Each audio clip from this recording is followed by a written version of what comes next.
Hello, welcome to my video lesson for the 1.2 activity.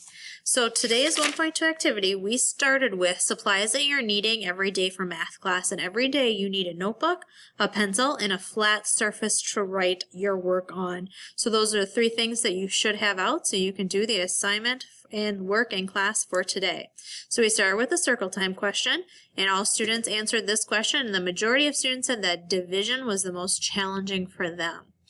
Next up, I talked about this children's story called One Grain of Rice. If you would like to have this story read to you, I put the link in the Google Classroom for a YouTube video of what this story is read to you. But basically, it's about, in India, there is a king, and the king takes all of the rice from the people. And there's one little girl in the village who decides that she wants to make a deal with the king. And she says to the king, if you give me 1 grain of rice the first day and then double it every day after that, then we will continue to give you all of our rice. Well, the first day seems like a pretty good deal, so he gives her 1 grain of rice. The second day is 2 grains of rice. Third day is 4 grains of rice. Next day, 8 grains of rice. Next day, 16 grains of rice. Next day, 32 grains of rice.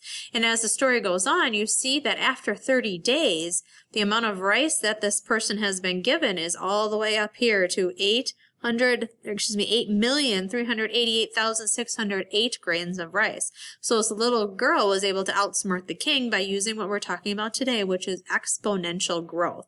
And exponential growth kind of shows how it starts off slow, but then as you keep going, it just rises really quickly here. And that's how exponents work.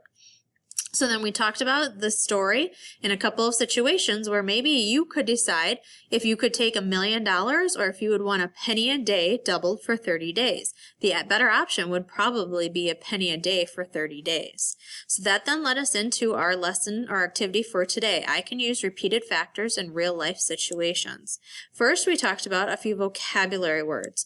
First vocabulary word is power, and that is a product of repeated factors. So factors are the numbers you're multiplying together, and the product is the answer to a multiplication problem. So that's what power means. Next word is base, and I think of this as the big number. So the base is the number that you're repeatedly multiplying by itself. And then exponent indicates the number of times the base is used as a factor.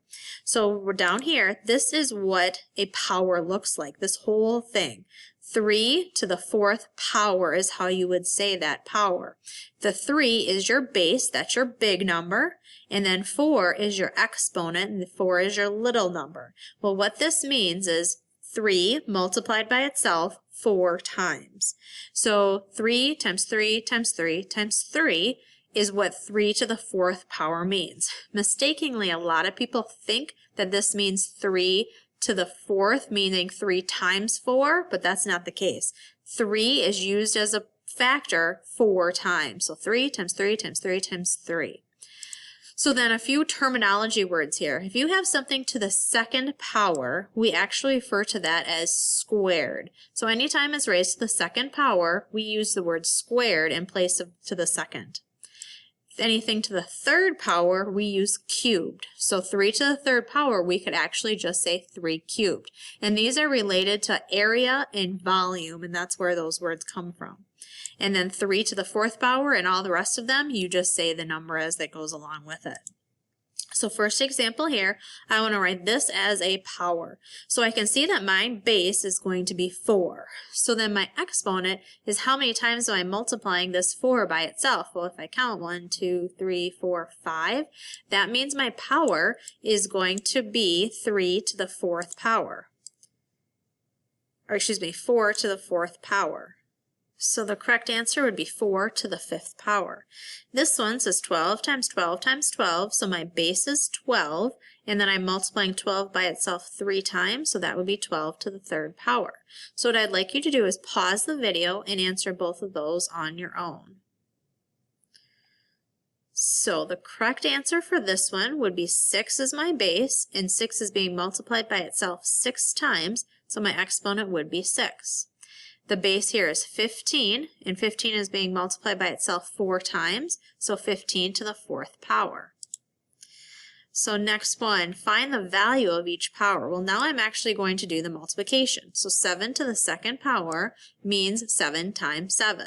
Well, the answer to 7 times 7 is 49.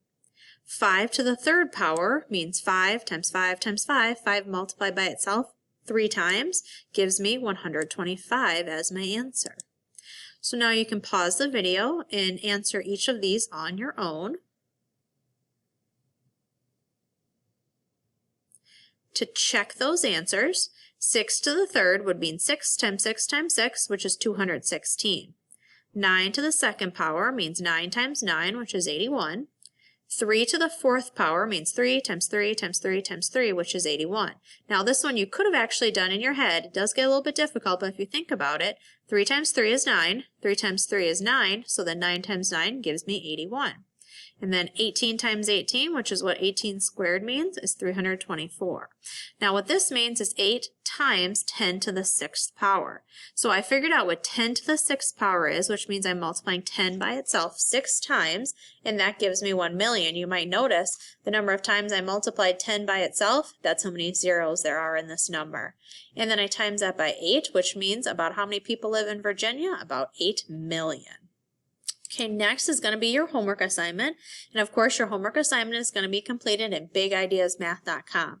If you have any trouble getting into this website, remember you go to bigideasmath.com, scroll down to where it says Login with Clever, click on that link, then it will give you a page to search for your school, log in with Google, and then click on the Assignments tab, and that will be where your homework assignment is. Again, if you're having trouble doing that, please contact me and I can help you get into the math assignment.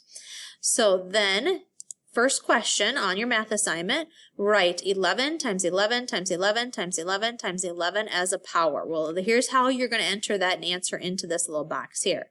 First, you're going to type in the number 11. Then you're going to hit this key right here, which is an X with a little box in the space where the exponent is.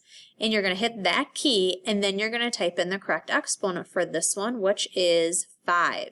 So once again, you type in 11, then you'd hit this key right here, and then you type in 5 for your answer for that one.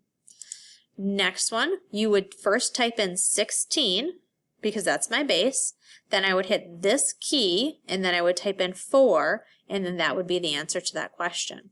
Remember, if you ever have any questions or need help with any homework assignments or the lesson, please let me know and I can help you.